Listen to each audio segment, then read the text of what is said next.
Good morning. How's it going? It's a sunny morning this morning. It's so nice.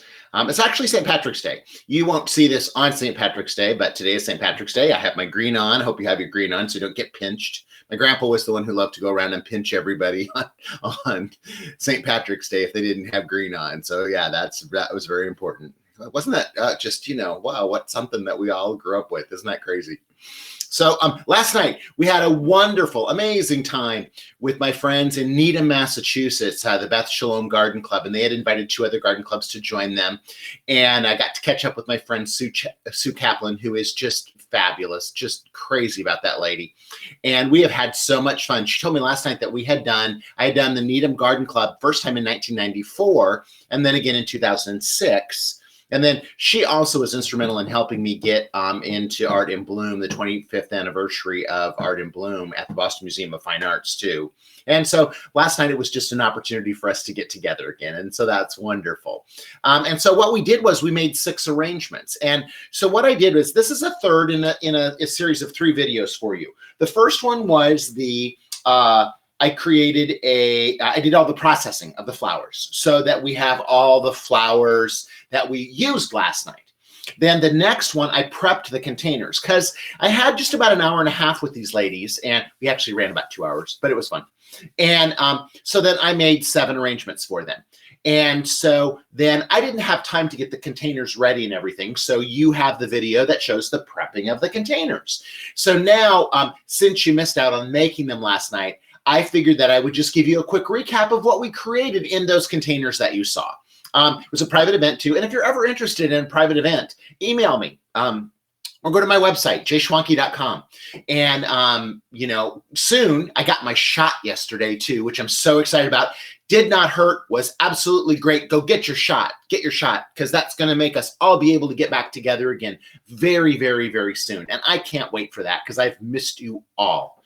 So if you're interested in those types of events, I do garden club shows, I do home and garden shows, I do all sorts of stuff. So if you're interested in something like that, I even do online tutorials and one-on-one teaching. If you're interested in that too, I'm happy to do that. And I have different pricing structures for all the different things. So we can talk about it and we'll customize it for you. But so anyway, here we are. And we're going to start with the big giant elephant in the room, right? With this one. We're going to do a show that includes Bird of Paradise coming up in season 4. And I'm just crazy about Bird of Paradise. And they're just so much fun. And I showed you how to open them in the processing video. And now look at how well they performed. The thing I love about Bird of Paradise is that they kind of tell us where they want to go in the arrangement because of the way that they grow. And you can do so many cool things with them because they are a line and interest flower at the same time. So I think that that's pretty fun, is that, it's kind of a riot of them, isn't it fun? That's kind of fun. And I've got beautiful foliage. My friends at Fern Trust, so incredible. They grow over 124 different varieties of foliage on their farms with their 11 farmers. So they're a co-op. And these farmers bring in their foliages every day. Fern Trust takes care of them, packages them, does the Fern Cool process on them, and then sends them out. So you really are supporting local growers when you're working with those people at Fern Trust. So great. So we have Monstera, we have variegated Aspidistra, in which I created some little rosettes in here. We have the Robellini, we have the Ruscus, we have the umbrella foliage. And then we also did this very cool technique with the tea leaves, and it's a window painting technique. And you know what?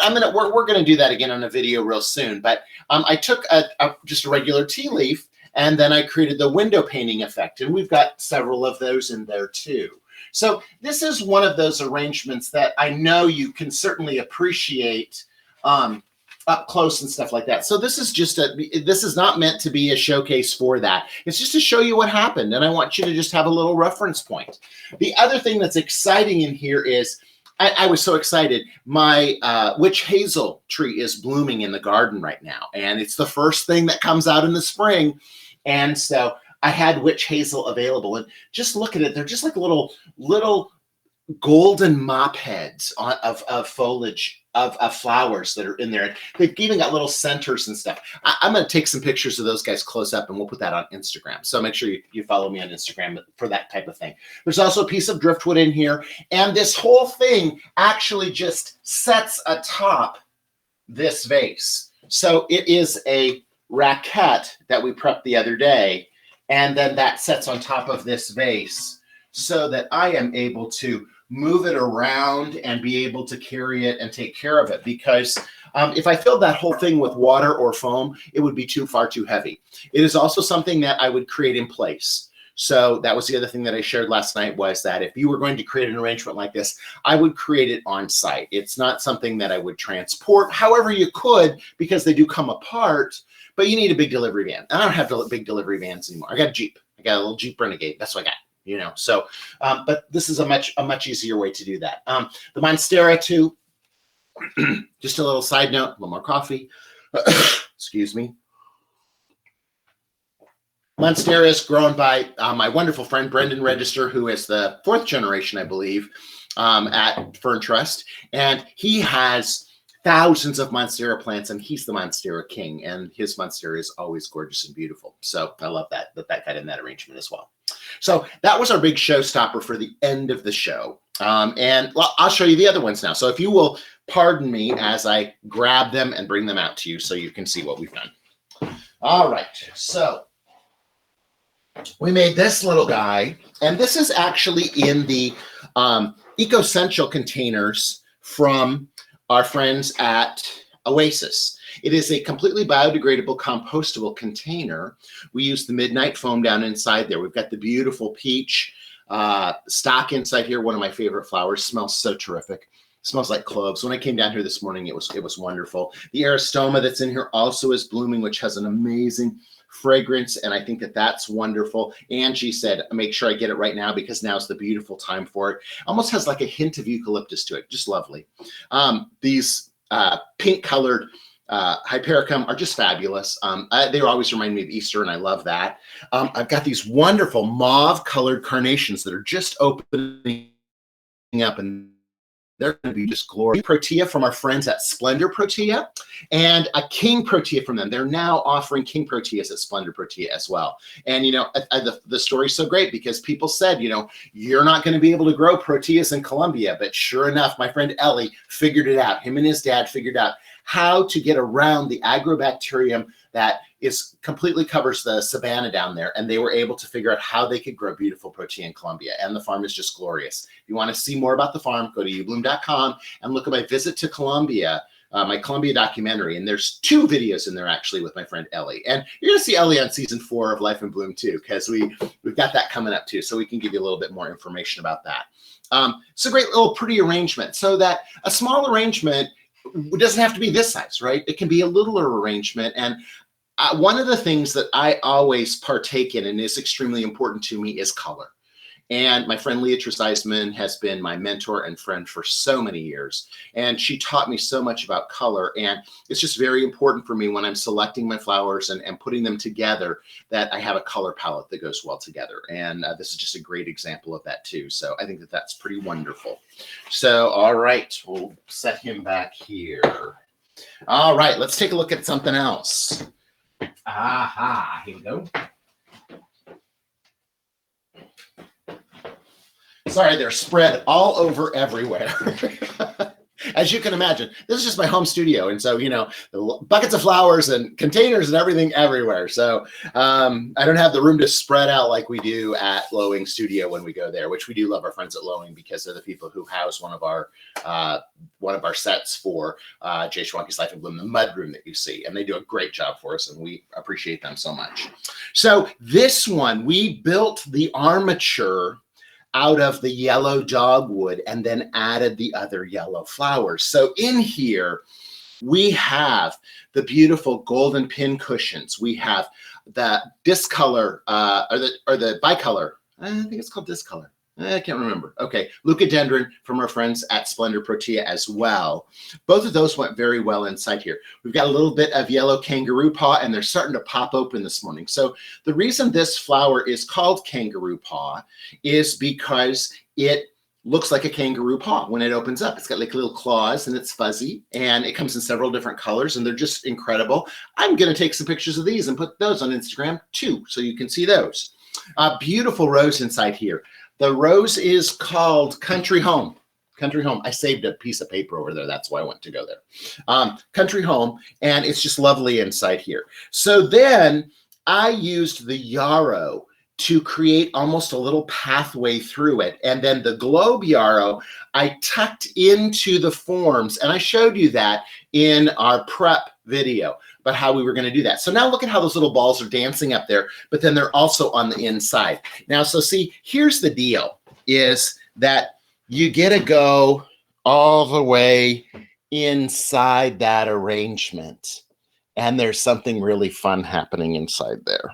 And it's almost like a little yellow brick road, I said last night, because it kind of reminds me of that. I just like that it's undulating and it goes through there. The cool thing about this, and I want to tell you this, since we're using fresh dogwood, if I keep this watered, what's going to occur is the dogwood is going to leaf out, and it's actually may root in the Oasis Midnight Foam down in the base of this. This is also an eco-essential container, so that you know. And so when that starts to leaf out, I could take and plant this structure in the garden, and it will start to root and grow.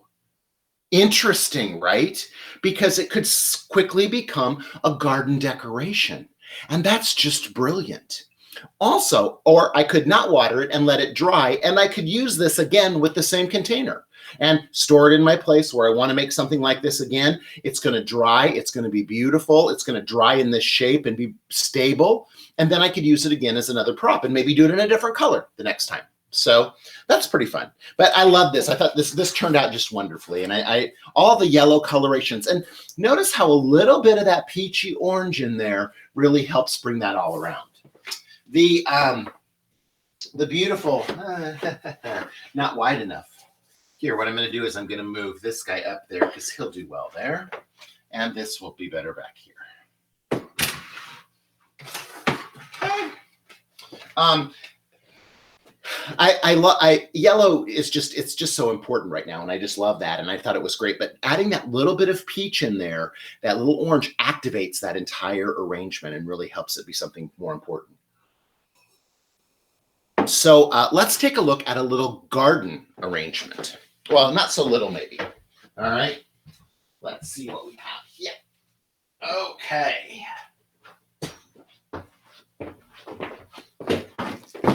And so what I did was, this is the PSW containers from our friends at Arcadia Garden Products. 100% post-consumer recycled plastic, stone, and wood containers. Soft plastic, completely water proof, that you can drill them if you want to use them as planters in the garden with any drill bit. But you don't have to have a special drill bit. It's great. And so what we did with this was, you'll notice, look right here, we've got, these are ginger. It's the ginger root that you buy at the grocery store. I placed that in the base to look like the corums for the iris. And now remember, yesterday I showed you my iris, and I was like, I bought these tight so that they would be open in time for the presentation. I bought them so tight they're not open yet. But here's the cool thing about this.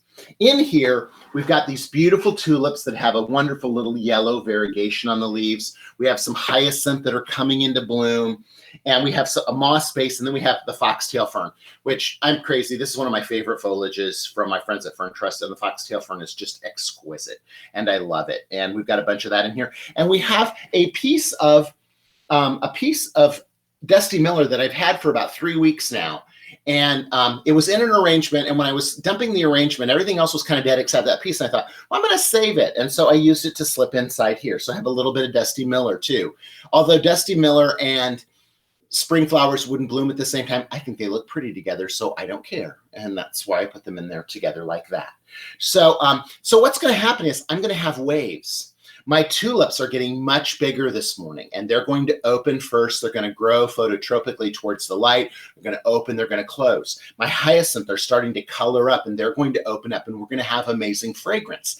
Then I'm going to have these amazing iris that are going to open up over the top and form a canopy. It's going to behave just like a garden does. Different flowers at different times.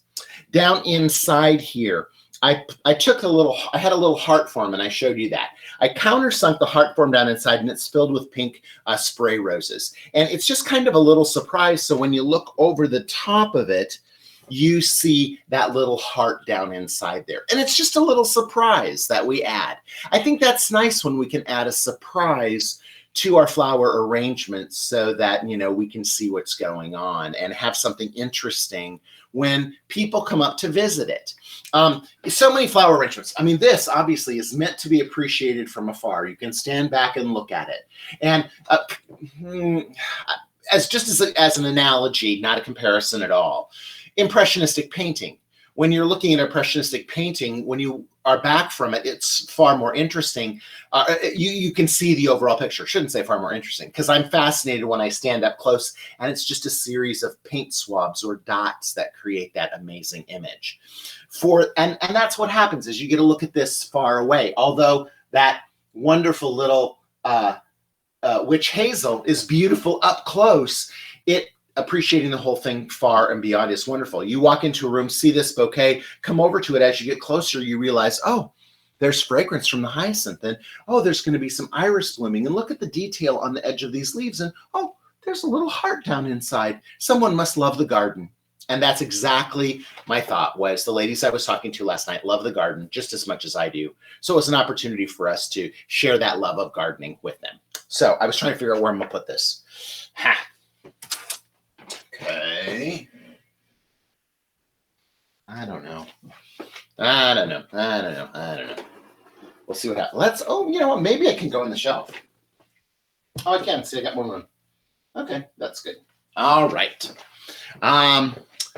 Then, okay, we created the wind swirl. And we were working with the pussy willows last night. And the steel grass. Look at my little steel grass here. One of them came undone. Goes down here. Pokes into there. So, asked me last night what my inspiration was for this arrangement. And it's lovely. It's a beautiful little wind swirl that looks like that. It's also in a PSW saucer. Okay. And then I put some river rocks down inside there. And these are also pussy willows from my garden, which are just starting to show their little catkins. And last night on the show, I sang the pussy willow song. So there's that.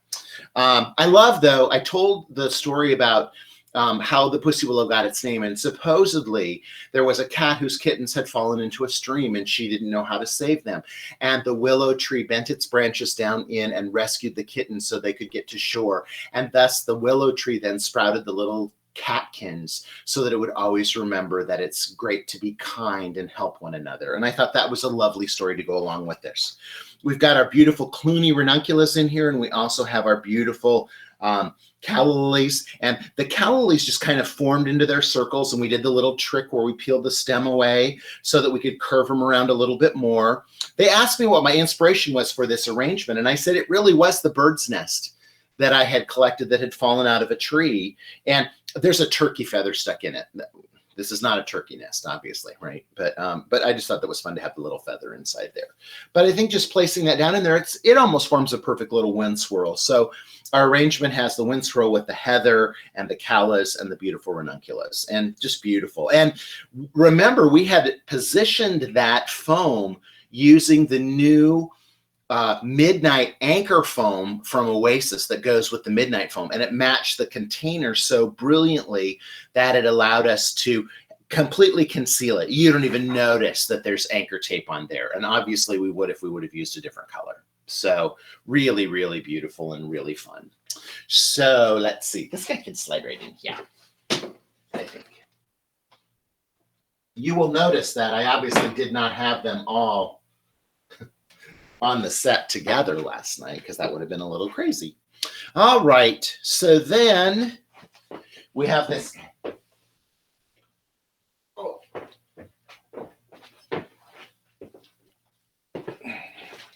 I was just noticing last night, there, that's better.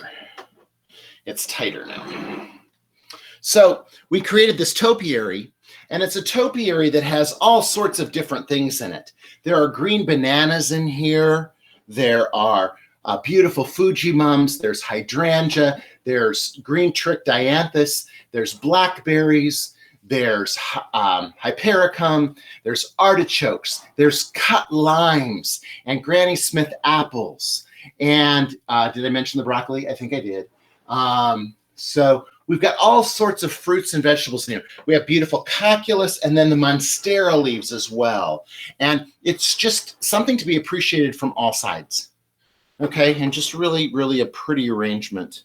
And a great arrangement, right, for St. Patrick's Day, because it's all green. How fun is that? And so the produce actually came from my friend Camille Chamley at Martha's Vineyards here. It's a little boutique grocer here in Grand Rapids. We are in love with them, and they have the most beautiful produce. The blackberries I got from my friend Angie at Kennecott, and they were just gorgeous inside this arrangement as well. So the bananas were a little more green when I bought them, and they're starting to yellow up, and that's okay. So question, I had someone one time ask about using fruit and flowers in here. So what I did was all of these have been inserted in with wood stakes. I used the little bamboo skewers for making shish kebabs. And so I could pull these out of here today after I take the arrangement apart and still utilize all the fruit if I wanted to. So it doesn't go to waste. I can eat the broccoli, I can have the bananas, I can have the Granny Smith apples. Everybody's great. I don't want people to worry about food waste, and some people do. So I'm cognizant of that and taking care of it when we're looking at that. So this goes wonderfully. And I'm just going to set this guy right up here. How about that? That'll look good there. That was my first arrangement, and then we concluded with that. And actually, we concluded with one more arrangement, because one of the questions from the Garden Club last night is, what's your style of design? What influences you? What do you think about when you create arrangements? And so many of these things, I think I can point to different things and tell you that there have been so many designers that have influenced my life and my design style, because I see something that they do, and I am certainly a chameleon. I am able to assimilate different types of styles and create different things, and those different things that I create are influenced by those people. And I think that that's really, really kind of important. When I look around the room, this is an influence from my friend Ron Morgan. This is an influence from my friend Phil Rolota. The garden one is an influence of my friend Joe Smith. This little technical thing back here, an influence of my friend Damien Coe. All the people who have touched my lives and shown me a different style of design kind of get assimilated into that. But probably the person that has influenced my life and my design style more than anyone else is my friend Haskell Ergel, who lives in Waxhaw, North Carolina. And Haskell and I used to work on John Henry shoots, and he really was instrumental in teaching me how to arrange flowers for the camera. And I think that that's one of the things. And then making sure that I just made pretty things. So this was the last arrangement that I made. If I could make something that I love, it's simply pretty flowers in a nice little pedestal arrangement like this that I can look at for days and weeks. This arrangement is going to last for a week or longer, maybe 2, maybe 3 on my table with my Kreisel Professional Glory in it. It has red carnations in it because I love red carnations, one of my favorite flowers. It has protea in it. It has all the other different things that you saw, the little blackberries and things like that. And it's just pretty flowers. And I think that is one of the things that Haskell instilled on me, is that creating arrangements with beautiful flowers is so very important. And we owe it to the flowers to make what we create beautiful. Someone might look at one of these other arrangements and not be their taste. But I think that almost everyone can look at this arrangement and say, wow, there's something beautiful in there that I really love. And what we know about flowers is that having flowers in our presence makes us happier, makes us feel less depressed. It allows us to enlarge our circles of friends. We have less arguments in our home. If we're sick, and we have flowers around. We get better faster. All of those amazing things that flowers do, they truly are powerful. So when we talk about flower power all the time, I tell you that is that the flowers truly have a magical power that allows them to do amazing things for us when it comes to health and wellness. I think that that's so important.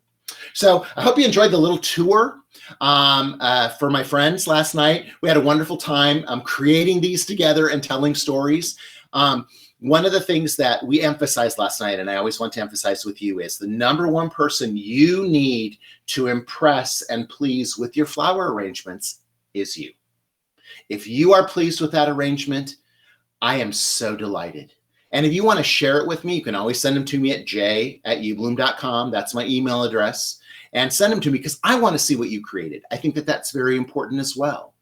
But I want you to be present. I want you to enjoy the feeling that flowers give us. One of the blessings I had last night was that I am able to arrange these and enjoy myself. For 2 hours, time flew by. There was no time. I was simply having fun arranging flowers and making beautiful things that I could share with my friends.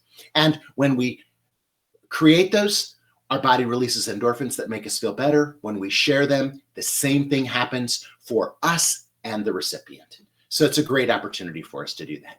So, a fun day with flowers. I'm going to be creating pictures of these too. We'll post our pictures online so that you'll be able to catch up and see some of the detail and some of these beautiful arrangements up close. And until next time, keep having fun with flowers. Have a great day.